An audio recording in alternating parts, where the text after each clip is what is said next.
Lumi in the blizzard. In a frozen forest, Lumi senses danger carried on the wind. Lumi hears a distant cry. It's an Arctic owl calling for help.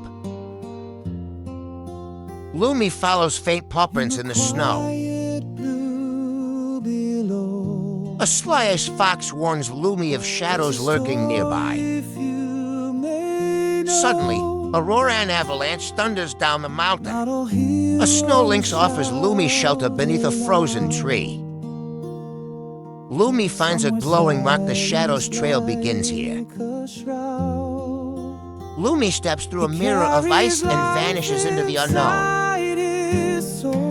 Lumi's courage leads her into a world of shadows, but her mission has just begun.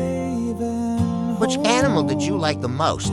Let me know in the comments, and don't forget to subscribe for more magical adventures.